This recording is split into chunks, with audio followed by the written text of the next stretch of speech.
Based on what Biden has apparently just said, I think we can expect something serious. Take a listen to this. She knows so long as she was denied, our freedom can never be secured. Let's hear that again. She knows so long as she was denied, our freedom can never be secured. Sick. So, like, I feel like we can pull up one of these every single night. I just saw this from Nick Sorter just now. She no long, she sludge, our freedom can never be secured. Yeah. Why does that feel like he's telling us, I can take your freedom away at any point whenever I feel like it? Like, your freedom's not secured. This is very dark, Joe Biden. I just don't think they can keep him out there. I mean, it's such a liability for him to do any live event. Yeah. When's the last time he did a press gaggle? This debate is going to be epic. It's going to think about that. When is the last time he did a gaggle? He just did, he was walking past reporters and, talked to them. No, like a legit gaggle. He hasn't done one in, the White House press room in forever. I can't even remember the last time. It's been years. The debate. Trump's going to say something like, look, when I'm elected, we're going to secure the border. Day one, we're going to start deportations at the local level. The police are going to come in. They do a tremendous job. We got to give our police some support. But on the border, I'm going to instruct CBP. We're going to start turning people away. And then they're going to say, President Biden, how will you handle it? And he's going to go, okay, someone, Trump and rapists. And then the media is going to report, in a cutting response, Joe Biden slammed Trump's claim that Mexicans were rapists and called for humanity. Because what the media does is they translate the gibberish into what they want him to have said. Or they got the transcript from the deep state saying, here's what we wrote for him. He didn't say it, but, you can. And then you look at the White House transcript and they scribble out, they'll change it. Instead of being this guy just slurred on his word, they'll say inaudible. But they act like, it's a mic issue. There was wind. Inaudible. No, I mean, it was inaudible. You're not totally wrong there. I'd go with indecipherable. Yeah. Or perhaps incoherent. It's crazy. Incoherent, indeed. Yes. So how'd you get involved with what you're doing? You inspired by Joe Biden's words, I assume? Not quite. Ron Paul actually back in the day kind of woke me up a little bit as a math teacher. I said, you know what, this guy in the Fed, he's got something he's talking about. But I worked for Rand, and then after the 2016 race, jumped over to Trump and decided I wanted to start door knocking because I felt like that was the only place we could compete when it comes to money. And pretty much from 2016 through 2022, just been trying to elect America First, libertarian type Republicans at the state level by using these door knocking programs. All that changed in 22, because in Pennsylvania, I mean, we were having races where we'd have trouble because of this Fetterman Nas thing down ticket because nobody was focused on the mail-in ballots. Right. They hired 0 ballot chasers in Pennsylvania. Democrats hire about 100 every cycle.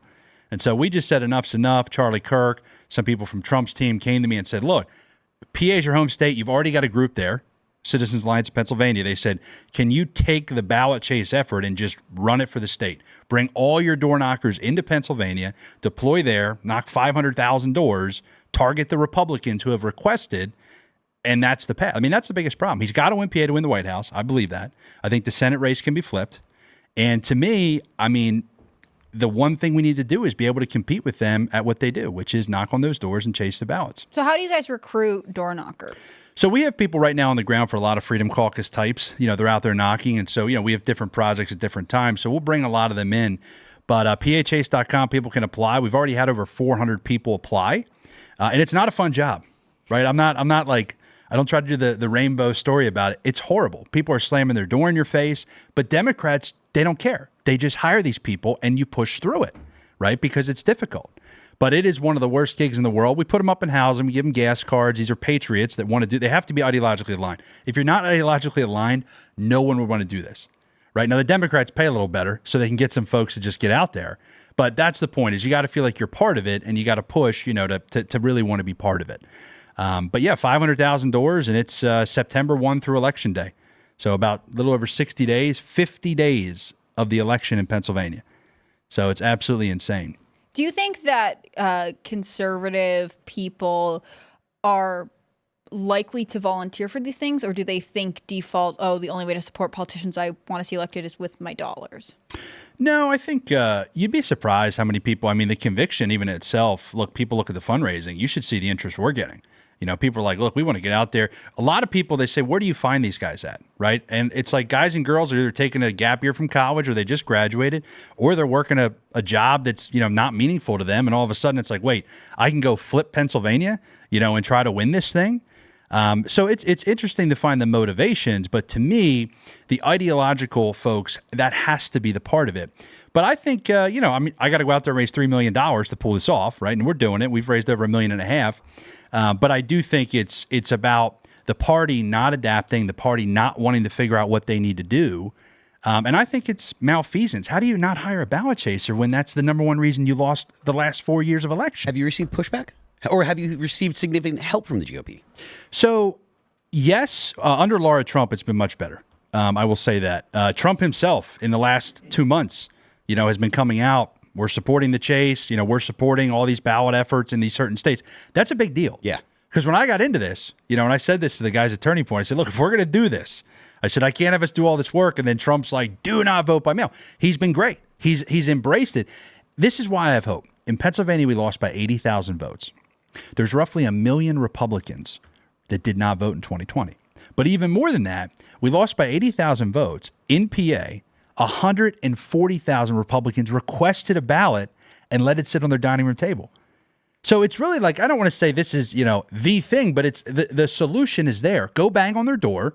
And when Bob answers the door, you say, Bob, did you send in your ballot yet? Oh, no, I'll get to that. Every 24 hours, we get the data of who's voted. This is why the Democrats are ahead. So you go back in a week. Bob, your ballot's not in yet. How do I get you guys to stop coming? Go back in a week. Send your dang ballot in. Yeah. So the Democrats have mastered this idea. Bring a pen with him. Bob, here, I got a pen for you. They have mastered this idea of annoying the voter. And I hate to say it, but it works, right? You got to fight fire with fire. We can't just make the excuse of, oh, we want to vote on election day. Of course we want to vote on election day. Those aren't the rules. We have to adapt. Don't the ballots come postage paid?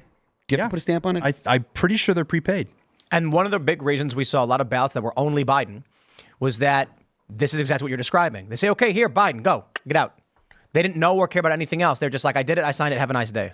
Well, and here's the thing that I think is fascinating. We care about our ballot. I would say some of us would give up blood to get in the way of the ability, that civic right to vote. Democrats aren't made that way. I hate to say this, right? But a lot of them, it's like, all right, listen, what do I get to get you to stop annoying me? Send the ballot in. You know, here's the ballot. They would trade so much where it's like a weird cultural thing. The last note on this, when you have 1.5 million people that have voted for Joe Biden in 2020 in PA by mail before the last 7-day window, talk about the resources you're spending. Now, all of a sudden, you're only targeting another million voters, where the GOP is still targeting 2.5 to 3 million. So you're spending twice as much on mail, twice as much on digital ads to target folks. And so the whole cultural thing, whether it was intentional by the Democrats or not, I think it was, but they realized that they could make these rule changes and the culture within their own party would benefit from it. That has to stop this cycle. Do you think, so when you're talking about people have to have the ideological fire, basically, to chase something, this is one of the things that I've always think the Democrats sort of have cultivated their own natural advantage. They tend to be controlling of academic institutions. So they get the, new voters, the 18-year-olds, but they also have the college-age students. They have the grad students, who get summers off and things like that to sort of be on the on the trail with this ballot harvesting effort.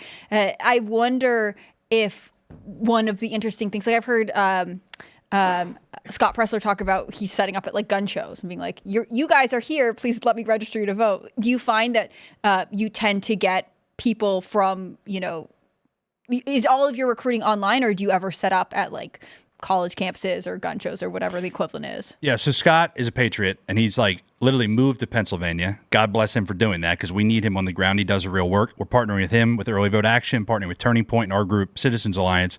And there's different stages, right? Right now, you have to request a ballot. So he's out there registering voters, requesting for those low propensities. And then our phase 2, is the chase, right? Actually going to the door of the people that have requested it. The point I'll make, though, because I get a lot of pushback from folks that say, well, Philadelphia and Pittsburgh are just going to cheat and they're going to do what they do. There are Republican votes in Republican counties where Republican clerks count the votes. They're at like 70, 75% turnout. Just get those up to 90. Pennsylvania and Pittsburgh are already maxed for the Democrats. So for those that say, 110%, that's not true. That's not true. That is a good point. What happens is they've maxed it. They're already at their max capacity. So there's all this room in the tomato soup, we got the 2 blueberries in our tomato soup here in PA. There's so much room for us to just turn those out. And who's counting the ballots? Good guys. So to me, it's like when I got into this, if those numbers didn't line up, I'd have been like, I really don't want to spend my time on this. There is a path to victory that involves just targeting Republicans, not going into Pittsburgh and Philadelphia. It's almost a guarantee. Well, I mean, it's almost a guarantee that Joe Biden will not get the number of votes that he got last time.